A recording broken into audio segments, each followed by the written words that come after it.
And this was after the verses of hijab had been revealed. When were the verses of hijab revealed? Maybe we can find out when did Muraisi' take place. Sadly, it doesn't matter to us, because the verses of hijab were revealed at the end of the 4th year of the hijrah. So either 5th or 6th doesn't matter. That doesn't help us. Okay? The verses of hijab were revealed Dhul Qa'dah of the 4th year of the hijrah. Right? And I mentioned when I teach the class about the fiqh of clothing and the fiqh of food, I mentioned that the verses of hijab were of the last commandments to be revealed. After salah, after zakah, after inheritance, after fasting Ramadan, after zakatul fitr, right? After marriage and divorce, which is in Baqarah. The verses of hijab were of the very last commandments to be revealed, in terms of the personal dietary laws and whatnot, right? No doubt hijab is important, but I point out that I think many of us have made hijab even more important than the salah. It's like we immediately decide instantaneously based on the hijab. No doubt hijab is important, but put it in its place. It was revealed at the end of the 4th year, not at the beginning of the 1st year like the salah or something. Okay? Actually the salah was pre-hijrah, excuse me. The zakah was the beginning of the 1st year and all that. And nonetheless, so she said, so the verses of hijab had been revealed, and therefore I would travel in a hawdaj. A hawdaj. What is a hawdaj? It's a mini tent, if you like. We all are familiar with it.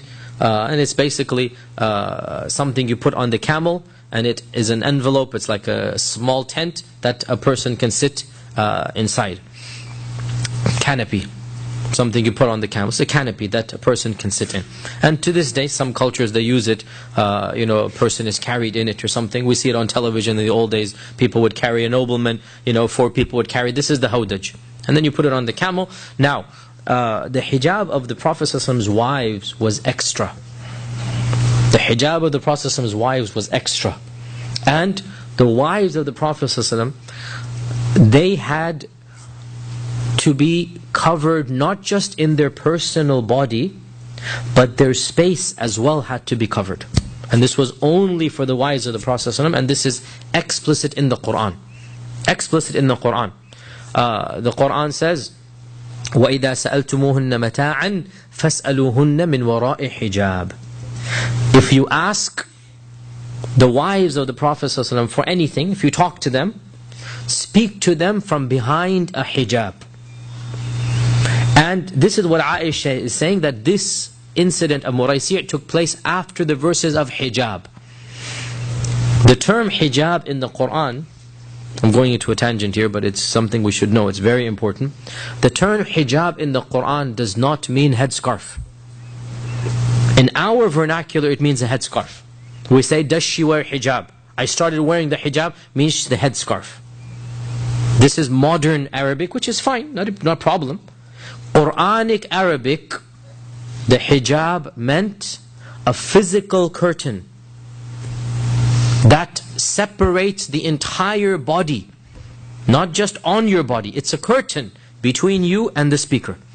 This is the Quranic usage of hijab. And this usage of hijab, according to the Quran, only the wives of the Prophet ﷺ have to enforce that type of hijab.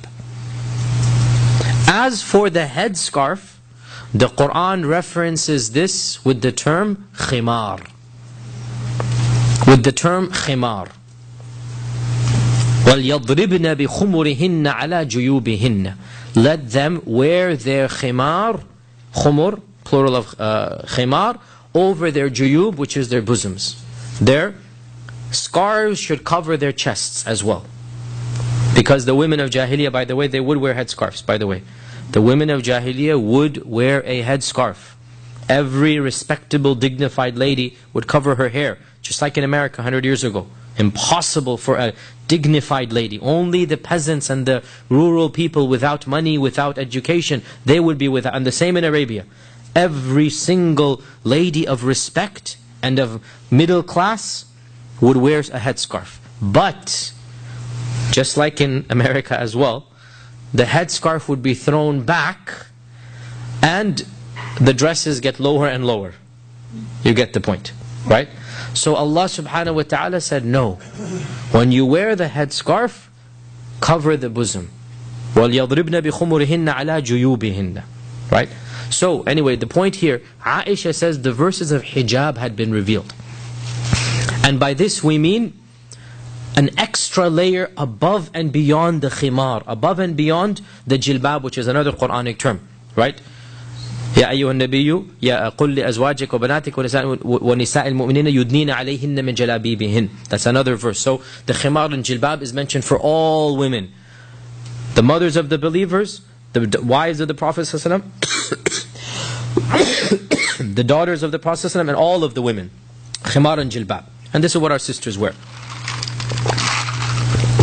For the wives of the Prophet ﷺ, there's only the hijab. Now, a reason I say this, by the way, and it's very important, I know it's not directly related. These days you will hear some modernists or progressives say, the hijab was only for the wives of the Prophet ﷺ. And this is a technically true statement that is intended for something false. This is a technically true statement. كَلِمَةُ حَقٍّ أُرِيدَ بِهَا بَاطِلٍ. It's a true statement, but something evil is intended through it. It is true, the Quranic hijab is only for the wives of the Prophet ﷺ. But what is the Quranic hijab? It is this extra layer of curtain. Right? Whereas what these people try to say is that the hijab, meaning how we understand it, which is the khimar and jilbab, is only for the wives of the Prophet ﷺ. And this is wallahi foolishness that shows a complete ignorance of the Qur'an. It's so explicit. يَا أَيُّهَا النَّبِيُّ قُلْ لِأَزْوَاجِكَ وَبَنَاتِكَ وَنِسَاءِ الْمُؤْمِنِينَ. Tell your wives and your daughters and the believing women, يُدْنِينَ عَلَيْهِنَّ مِنْ جَلَابِيبِهِنَّ. They should all cover themselves with a jilbab. This is in the Qur'an. The word jilbab and the word khimar as well. That all believing women, وَلْيَضْرِبْنَ بِخُمُرِهِنَّ عَلَى. All believing women, including the wives of the Prophet ﷺ. And Aisha would wear a khimar, and she would wear a jilbab, but she would also have a hijab. Right? So in any case, getting back to the story now, so she's saying this was after the verses of hijab, so she's explaining, why am I in a hawdaj? Why am I in a canopy? Because she, unlike any other woman, she cannot ride a camel anymore. The figure of Aisha could not be seen in public. The figure, even completely covered. She has to be always in that canopy. And in her house as well, nobody can speak to her except from behind the curtain. Right? And that is why the only person, the main narrator from Aisha was her nephew, Urwa, because he's a mahram. So Urwa did not have to speak from behind the hijab. Urwa could enter from, and speak to her from behind the hijab. Whereas all of the other people spoke from on the other side of the hijab. So